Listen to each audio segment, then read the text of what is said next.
तो आज केमिस्ट्री के इस नए वीडियो में आप लोगों का स्वागत है। आज हम आप लोगों को रेडॉक्स अभिक्रियाएं यानी ऑक्सीकरण अपचयन अभिक्रियाओं को संतुलित करने की विधियां बताएंगे। ऑक्सीकरण अपचयन अभिक्रियाओं को कैसे संतुलित किया जाता है, तो ऑक्सीकरण अपचयन अभिक्रियाओं को यानी रेडॉक्स अभिक्रियाओं को संतुलित करने की दो विधियां हैं। नंबर एक है आयन इलेक्ट्रॉन विधि, आयन इलेक्ट्रॉन विधि, और नंबर दो है ऑक्सीकरण संख्या विधि, ऑक्सीकरण संख्या विधि। इन दो विधियों के माध्यम से हम समीकरण को संतुलित करते हैं। तो पहला हम आज आप लोगों को बताएंगे आयन इलेक्ट्रॉन विधि। आयन इलेक्ट्रॉन विधि द्वारा समीकरण को कैसे संतुलित किया जाता है। तो आयन इलेक्ट्रॉन विधि द्वारा अम्लीय माध्यम में किसी भी समीकरण को कैसे हम बैलेंस करते हैं यानी रेडॉक्स अभिक्रियाओं को कैसे संतुलित करते हैं वो आज हम सीखेंगे।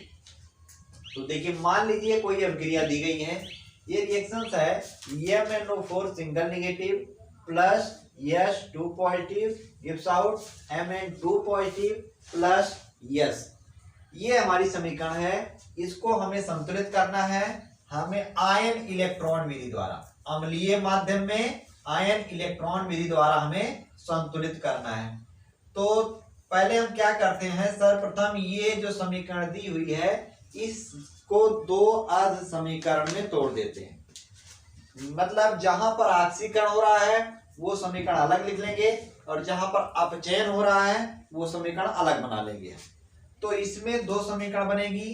पहला बनेगा MnO4 single negative change into Mn2 positive, और दूसरी समीकरण बनेगी हमारी S2 negative change into S।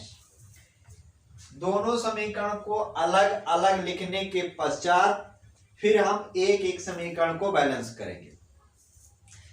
तो बैलेंस करने के लिए सबसे पहले हाइड्रोजन और ऑक्सीजन परमाणु को छोड़ करके अन्य परमाणुओं को किसी उचित संख्या से गुणा करके हम संतुलित कर लेते हैं।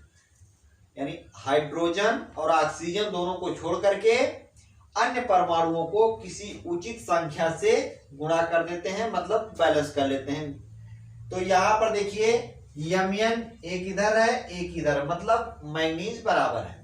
हमें संतुलित करना है ऑक्सीजन को। तो ऑक्सीजन को बैलेंस करने के लिए जिस तरफ ऑक्सीजन परमाणुओं की संख्या जितनी अधिक होती है उसके विपरीत और उतने ही जल के अणु जोड़ देते हैं। जिस तरफ ऑक्सीजन परमाणुओं की संख्या जितनी अधिक हो उसके विपरीत और उतने ही जल के अणु जोड़ देते हैं। कहने का मतलब है कि ऑक्सीजन इधर 4 है और इधर 0, मतलब इधर से ऑक्सीजन यहां पर कितना ज्यादा है 4। तो इसके विपरीत और उतने ही जल के अणु जोड़ देंगे, मतलब यहां पर हम जोड़ देंगे 4H2O, क्योंकि 4 ऑक्सीजन इधर से ज्यादा है। यहाँ पर ऑक्सीजन हमारी संतुलित हो जाएगी। फिर हाइड्रोजन को बैलेंस करने के लिए जिस तरफ हाइड्रोजन परमाणुओं की संख्या जितनी अधिक होती है उसके विपरीत और उतने ही H पॉजिटिव आयन जोड़ देते हैं। जिस तरफ हाइड्रोजन परमाणुओं की संख्या जितनी अधिक होगी उसके विपरीत और उतने ही H पॉजिटिव आयन जोड़ देंगे। मतलब यहां पर हाइड्रोजन परमाणुओं की संख्या 8 है तो इसके विपरीत और मतलब इस तरफ हम जोड़ देंगे 8H पॉजिटिव, मतलब MnO4 single negative plus 8H positive change into Mn2 positive plus 4H2O। ये समीकरण हमारी बन गई।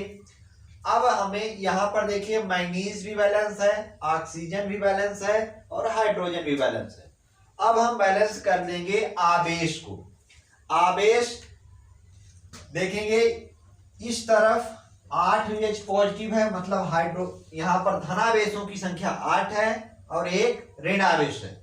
मतलब धनावेश का मतलब क्या, इलेक्ट्रॉन की कमी, और ऋणावेश का मतलब इलेक्ट्रॉन की अधिकता। तो कहने का मतलब इधर जो है 8 इलेक्ट्रॉन की कमी थी, एक निगेटिव हो गया, मतलब एक इलेक्ट्रॉन आ गया, तो कितने की कमी रह गई, 7 की कमी। इस तरफ 7 इलेक्ट्रॉन की कमी है और इस तरफ 2 इलेक्ट्रॉन की कमी। तो दोनों तरफ हमें कमी बराबर कर लेंगे, कमी या वृद्धि जो कुछ भी होगी उसको हम बैलेंस कर लेंगे, बराबर कर लेंगे। अगर यहाँ पर 2 इलेक्ट्रॉन की कमी है तो इस तरफ भी 2 इलेक्ट्रॉन की कमी होनी चाहिए। तो अगर हम यहाँ पर MnO4 single negative plus 8 H positive और इसको अगर हम 5 इलेक्ट्रॉन यहाँ पर जोड़ दें तो कमी बराबर हो जाएगी Mn2 पॉजिटिव प्लस 4H2O। अब देखिए यहाँ पर 8 इलेक्ट्रॉन की कमी थी, 5 इलेक्ट्रॉन आ गए, कितने की कमी रह गई, 3 की, फिर एक निगेटिव यहाँ पर है, कैंसिल हो गया, मतलब 2 इलेक्ट्रॉन की कमी यहाँ पर है और 2 इलेक्ट्रॉन की कमी यहाँ पर है। ये समीकरण, ये अर्ध समीकरण हमारा संतुलित है। समीकरण ये हमारा फर्स्ट बन गया, ये संतुलित है। अब दूसरे समीकरण को हम संतुलित कर लेंगे। दूसरे समीकरण में देखेंगे कि यहाँ भी एक यस है, यहाँ भी एक यस है, मतलब सल्फर बराबर है। अब हम आवेश को संतुलित कर लेंगे, 2 निगेटिव है, मतलब 2 इलेक्ट्रॉन की अधिकता है, तो इस तरफ भी हम 2 इलेक्ट्रॉन जोड़ देंगे। 2 इलेक्ट्रॉन जोड़ दिए, अब दोनों तरफ आवेश भी बराबर हो गए। अब जो हमारी दोनों अर्ध समीकरण, संतुलित अर्ध समीकरण है, इन दोनों समीकरणों को हम जोड़ लेंगे। तो समीकरण फर्स्ट व सेकंड को जोड़ने पर, समीकरण फर्स्ट व सेकंड को जोड़ने पर, समीकरण फर्स्ट हमारी है MnO4 single negative plus 8H positive plus 5 electron change into Mn2 positive plus 4H2O। पहली समीकरण हमारी है। दूसरी समीकरण है S2 negative change into S plus 2 electron, ये हमारी सेकेंड समीकरण है। दोनों समीकरणों को जोड़ेंगे और दोनों समीकरण तभी जुड़ेंगी जब दोनों समीकरण में इलेक्ट्रॉन बराबर होंगे। अब देखिए पहले वाली समीकरण में हमने 5 इलेक्ट्रॉन जोड़ा था, दूसरे वाली समीकरण में 2 इलेक्ट्रॉन जोड़े, मतलब दोनों में इलेक्ट्रॉन को हम बराबर कर देंगे किसी उचित संख्या से गुणा करके। यानी अगर हम पहले वाली समीकरण में 2 से गुणा कर दें और दूसरे वाले समीकरण में 5 से गुणा कर दें तो इलेक्ट्रॉन बराबर हो जाएंगे। अब दोनों समीकरण को हम जोड़ लेंगे।